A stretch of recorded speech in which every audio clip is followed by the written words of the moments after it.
Oh. Okay, guys, here we go. Give me that clap.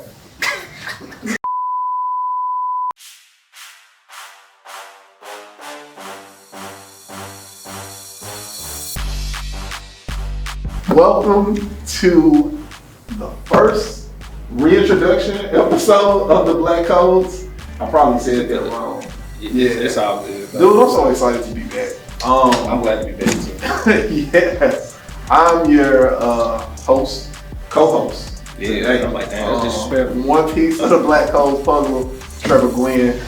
And I am Calvin, aka Community Cal. I be in the community. What's up, y'all? Man, we ain't been too much anywhere since the pandemic. Oh yeah, virtually. Yeah, right. In the virtual community, in the meta community. Yeah, man. Very excited to be back. Glad to have that feeling to be able to, just like talk to y'all and talk to Dales again. It's wild. That's been 2020? Since all this madness happened. Yeah, 2020. So it's been it's still maddening. Right.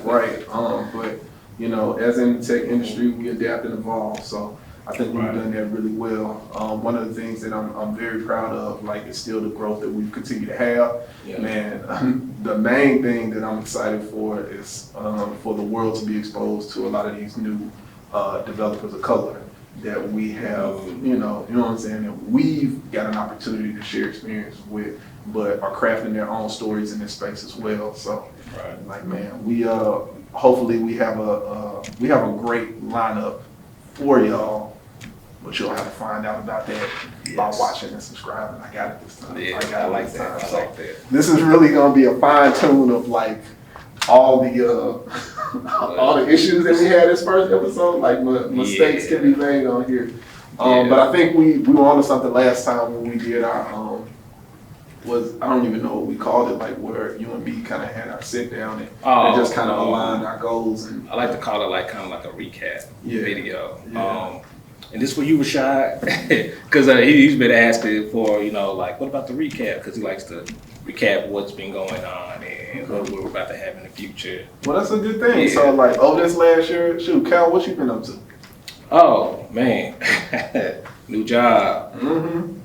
A child. I am now a father. Yeah, like a bunch of changes. And it's wild, like, now that you say it, because, like, of course, like, with all these people being in the, that are coming in, like, we had a lot of concern or worry, especially with those who were in boot camps, coming out of boot camps, or like, hey, like, when does this job thing, when does the career kick off? Like, when does this job thing happen?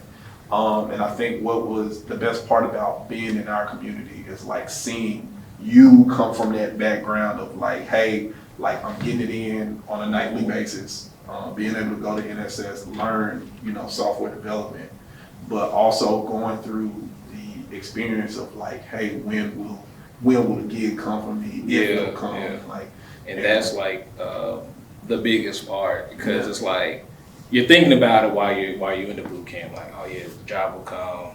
I'm gaining the knowledge, but when it gets closer and closer to graduation, you're like, if you ain't got a job yet, you're like, when will it come? The pressure's on. And then it's the worst part is when you see people around you getting jobs and like, oh yeah, I just got my job 3 weeks in before, or somebody in our boot camp where she got a job like really before the second half, the back end section, and that was cool. But then when you see more people start getting the jobs too in the back end, you're like, when am I gonna get my job? Yeah. And then you got the conversations after you graduate. You might still be waiting for that job to call you or just get one, because it's just sometimes it can stress you out. Yeah. Especially like if you're like if you got a job where you're not making a whole lot and your whole reason to go to NSS was to find that incredible tech job, and you're still waiting around, and it can stress people out. So Cal, what would you say to those who are like currently in that limbo space as far as like, hey, I've just completed my full year at my boot camp. Like now I'm on the hunt. Like and it feels like every day is another bill getting closer, or it's like, hey, or another situation. I'm like, man, I'm tired of currently being in this situation. What would you say to those developers? The most I would say is really don't give up just yet, and network. Because if you ain't out there networking, then who's gonna know you? Yeah. You know what I'm saying? Because your resume will just be another letter to somebody. Because if they don't know like your name, or like let's say you want to go somewhere like say like Google, and if you might network, somebody might know somebody at Google, and they could tell your name, and they go, oh, let me pull the resume. Because you know that's the key to getting a job. At least that's how I look at it. Because if it wasn't for networking, I probably wouldn't have a job myself. Man, look, I'll double down. Like if it wasn't for networking, I don't think we would probably have black holes. I don't think we would have like our gigs. I don't shoot half the stuff that you know we built together was due to like in a sense, and like networking is the the terminology that we use when we out there active in the field. But like ultimately out there, I just realized like it boiled down to like what's your community look like, and like who are the people that you end up surrounding. So and that's really like the one of the pillars of like what we're built on. Right. Like trying to share knowledge, information with devs, and like get them in spaces where they can get active. Because like if you knew what I knew about these people as far as when we sit down and talk to them, you will want to hire them immediately. And I think it's a really fun thing that we get to show the world that we continue to progress and build in like the little piece that we have. Right. And I think I'm like, I don't know, like I have an appreciation for like how we're growing and like how we're doing it as far as like just a very simplistic approach when it comes to how we're sharing information. And it's as simple as like people trying to think like, well, community is supposed to do this. Like, dude, if I jump on my Slack channel and like I get a new link from one of y'all as far as like, hey, check out this resource, like that, people underestimate how pivotal that is as far as changing the course of your career path and what that can do to you. Because like me being a self-taught developer, like I can tell you a link makes all the difference. You know what I'm saying? As far as like going to, like if I couldn't learn it from Free Code Camp, I could learn it from YouTube. If I couldn't learn it from YouTube, now you got Twitch, now you got all these digital spaces popping up that cater to what we're trying to do. And you're just like, all right, let me share this. Right. Let me share this. That's the first start. That's the beautiful thing about the community, like just as far like a boot camp. You have a community there, but now like, with the boot camp you got the resources and all that. Mm-hmm. Now with our community, we can give out resources to everybody without having to be in a boot camp or anything like that. And I also like how people are engaged as well. So like back when I was adding people, now other people are adding people to the community, and it's like, like check out the Black Coast Slack channel. It's fun, it's popular. We have interesting conversations. Replicating cycle. Yeah. Now, like with that, we kind of got a foundation of like a lot of the things we did, especially with obviously pre-pandemic. We were more active in the event space as far as what we could do. But again, like adapting. We've seen what we've been able to do in the past, and even like throughout that space, holding like a lot of virtual events. Like, what are you looking forward to, or where would you like this community to go in the future? What does that look like for you? In the future, I like to see more. Once we get this COVID situation down, I like to see more like events where we can go outside, more educational pieces, like like at a meetup. Yeah. They don't always have to be virtual. Eventually, I like to get to a point to where we could have like conventions, bring people in to talk to the people in the community and people who are not even in the community but are interested in talking about tech. Yeah. So I would like to see that, but that's probably a few years down the line where we could do something like that. I like it. I mean, obviously, like one thing the pandemic did is like it was almost like an overcorrection of socialization, where you think about we used to go in these places and pack ourselves in like sardines, like the concept of a concert and what that meant and how it's done. Like we're forced to rethink about these spaces, which I think like you don't touch anybody anymore. Yeah, which like I think tech might be able to play a role in solving those type of issues as well. But just on a human scale, like as our experiences, we did not mind. We did not mind being close to each other, which is wild. Like even before the pandemic, I wasn't very much, I was very intentional about my personal space and like what events I chose to go to and what I didn't want to participate in. But with the pandemic, I didn't have to make too hard of a choice. I was like, a long time. Like, cool, let's get this going. But even when, you get a month in, like, I wouldn't even say a month, like a few weeks in, you started to gain perspective as far as what human interaction really meant. And not only in spaces like partying, and you know what I'm saying, gatherings, but also like in your workspace. Like the culture of 9 to 5, like it's changed. Just got redefined. Like the last 5 years, like do you realize like the concept of traffic was not a thing for like these last 2 years. Man, it'd like, be clear. I was like, man, and then it kind of snapped back, but like what it allowed us to do, it opened our eyes to the possibilities of what could be and how we moved amongst each other.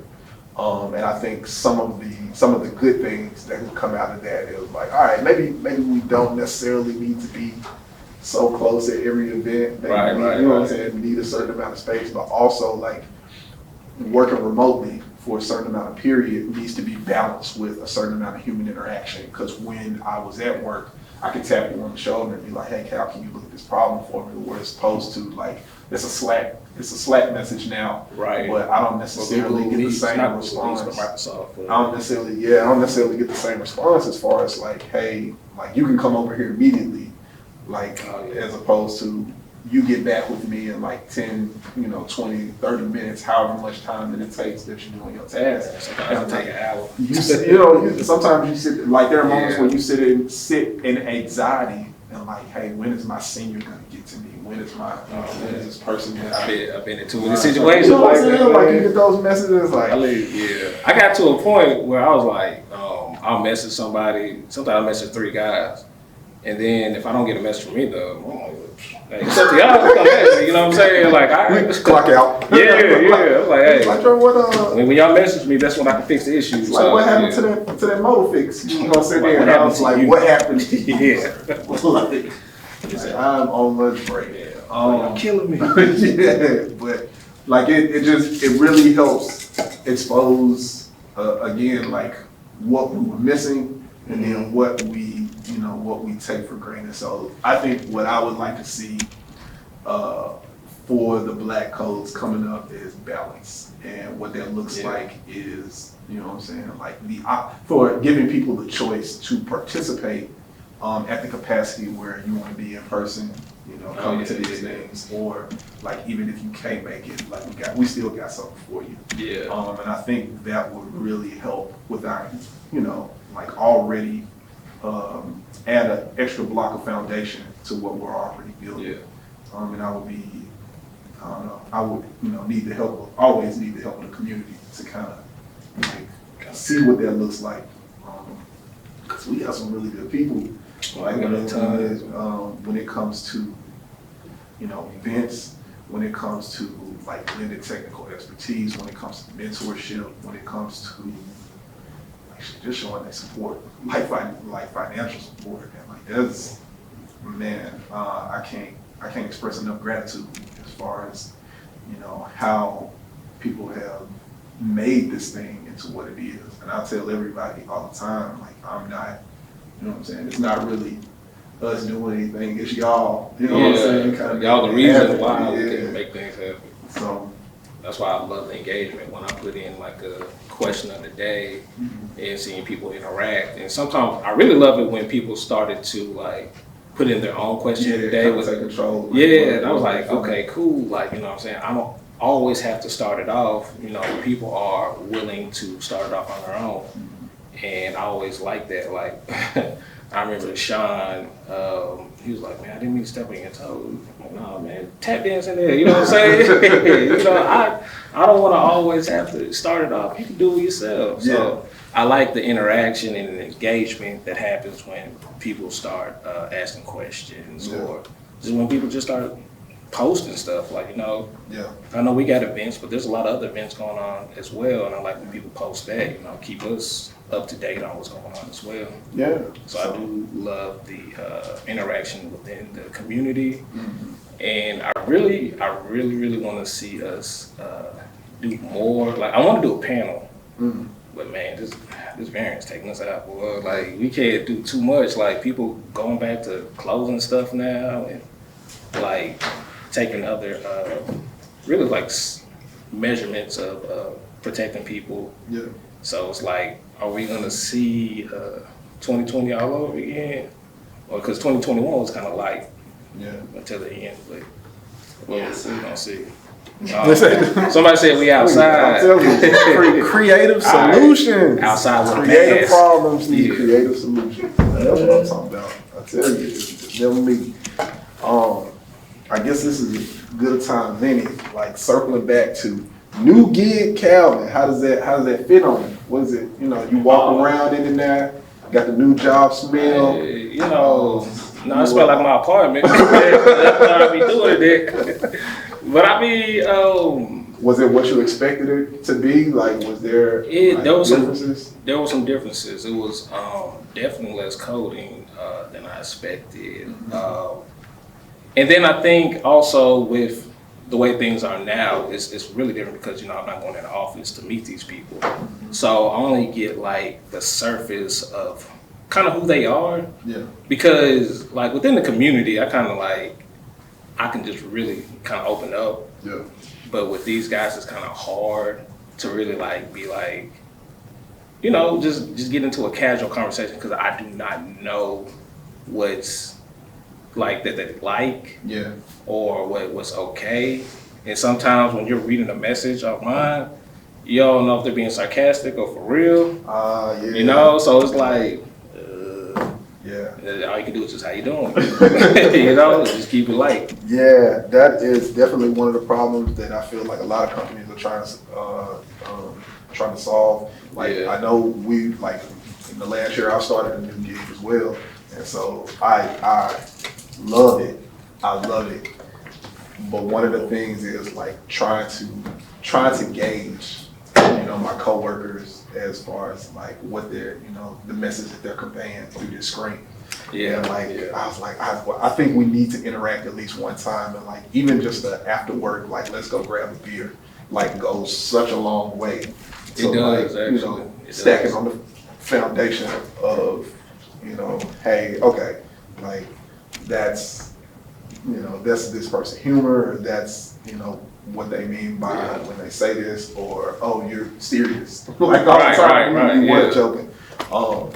We got a lot of that. And I think because everyone was in a mindset of like, this is something temporary that we're gonna look past. You know, we're looking to get over the hump of this pandemic, and like it's already spread itself out further than what we thought it would be, and it's you know, becoming a way of life. We have to adjust to it. Like we have to adapt. This is what these things are. So like I wouldn't be opposed to like the companies, you know, putting us in remote locations every now and then. Like, hey, we want to have a team off-site to Jamaica, or you know what I'm saying? Like, dream big, man. Dream big. Look. Hey, man, you keep pushing that. Hey, boy. Look, like, hey, like we got what's the travel budget? What's the per diem? Yeah. Like, I work within my confines. Like, sure, you can take me to Kansas. I'm good. Take me somewhere. You know what I'm saying? Give us a minivan and some gas, and we'll come back a better squad. Like morale high. Like we want to see what happens. Like we working as an efficient team now. Oh yeah, we're getting the job done.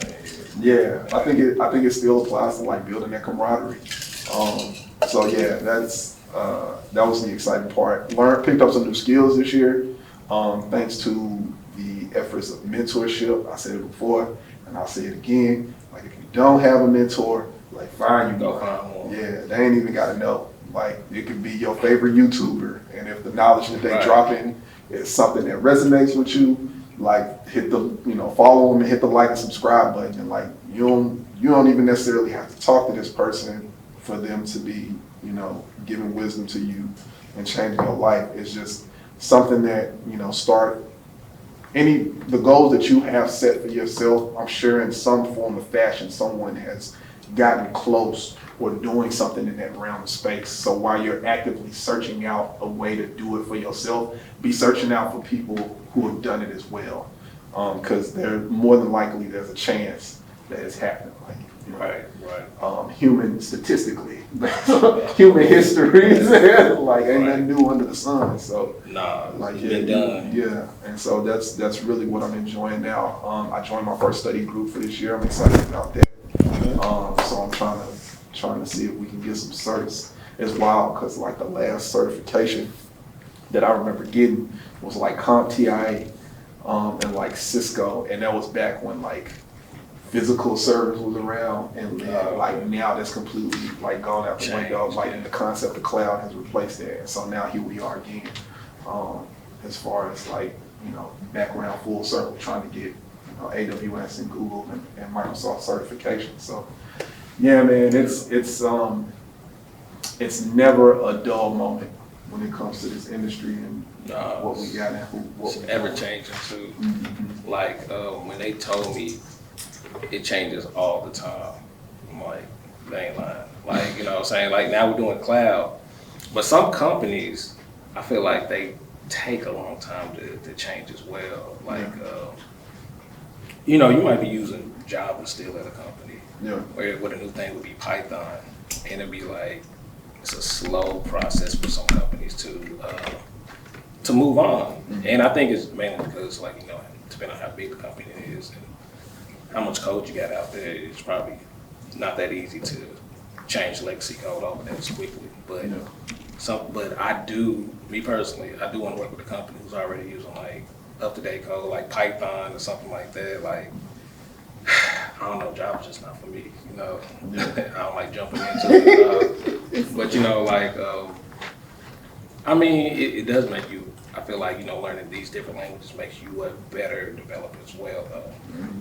But yeah, I like to stick to Python. Yeah, and I know you talked to me about like as far as a lot of the new stuff that's coming out, and we say these for like later episodes of cryptocurrency being on the rise. NFTs.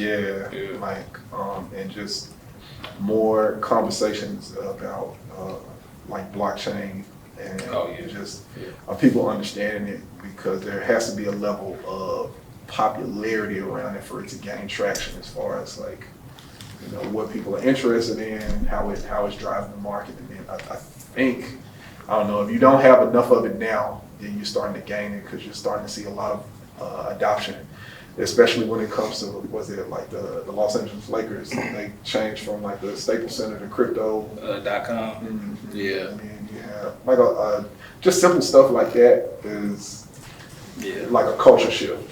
And that's what you have to keep your eye on, because it's important to know like where things are headed. And that's, I don't know. Like it seems daunting because it's gonna be a lot, that's another thing to research. But like I rely heavily on community as far as like, hey, what are y'all looking to learn? So and what's new out there, because they keep us on our toes. And I also feel like with cryptocurrency and NFTs, people are looking to invest. But I was like, man, look at the other side of it, like the part where you could be the one doing a blockchain, because like you're going to get paid doing that as well, you know what I'm saying? You don't have to always be the one creating an NFT or the one investing in it. Like, look at the code. Yeah. Stick to the code, you know what I'm saying? So like really the education behind it is going to be an important piece. So hopefully that brings me to another thing that I would like to see, like more educational content that we're building out, as far as like being the source of, because I really like it. Like us being at our best is when we're not only sharing knowledge, but like also explaining things to ourselves, because obviously like the perspective of a person of color, like, the link out as far as like the barriers from that becomes easier to understand. Yeah. That was one of the things I got introduced to last year is like cultural teaching, like as far as somebody coming from your background helping to explain something better to you, right? Like, or in whether that becomes like metaphors, analogies, things that you get or reference that's in your daily life that they can translate to like new concepts, and then you can make the links to. So yeah, that's something that I'm probably gonna advocate for like all the way through. You know what I like to see in the educational piece? Mm-hmm. I like to see you do one. I like to see the guidance to I got a what you got out there? I feel like this might be an HTML course or something. Oh, okay. Dang. I was hoping like at least JavaScript. Yeah. You know. But no, that's cool. Like, cause I know you've been a TA like lately at boot camp, NSS. And that's what really I think that's in the back of my mind. That's probably like practice for for like the future, like, or just being able to understand what instruction looks like, understand how to give instruction, and understand like what to expect when I'm giving instruction. Cause like back when I started, it hurt my feelings if everybody didn't get. You know what I'm saying? It can be frustrating when you want everybody in your class to win, and that might not be the case. And so, if you don't expect that, then it can be crushing. But like once you get some experience in there and you understand like, hey, there are going to be different levels of people who, you know what I'm saying, like who are going to excel with the information that you give and take off, and then there are going to be some who like need a different perspective from you, and you just have to recognize that and just be like, all right, well, here's the material for those who need more, and like not take it to heart as far as like I suck as an educator. So yeah, man, I think everybody should have that experience. I think I'm gonna experience that with my kids. Oh, yeah, cause man, and that's a lifetime of learning. You a teacher by force now. Yeah. I was forced to be like, all right, listen to me. This is what you want to do. You know, like, and he ain't even about to be 4 months. Yeah. So it's like I hadn't even got to the point to where it's like I'm gonna have to tell him like things he can and can't do. And like I came from a big like when my parents were raising me, they're like no, and you know what I'm saying. I don't want to do that with my son. I kind of want to give him the reason why, not because I said so, but more because this can hurt you, or we don't want to see you make an accident in the house, you know what I'm saying? Yeah, well, so, Cal, I tell you what, you sound like a software engineer speaking to another human being. So I think that's what you should treat a relationship like, human to human. Maybe I'll stick to the So, like with that, we'll end on that. Give our shout outs. First of all, our esteemed videographer, audio engineer, the one and only. Man, part-time, super modest. Was it yoga, guru, man, music producer, right? Lo-fi on deck. For them beats. Get at him, Kenny Mack. Yeah, thank you. We're gonna give you a round of applause, Kenny Mack. Yeah. I want you to put your picture up when we talk about you. Like just have it. Shout out to Build Technologies for letting us use this space. Appreciate thank you so much. With that, we will wish you all a happy new year. Please like, subscribe, share. See, that's why it's tools. Yeah. And if y'all feeling risque, comment. We love the comments. And what you want to tell them to do? Stick to the code. Yes, stick to the code. Yeah.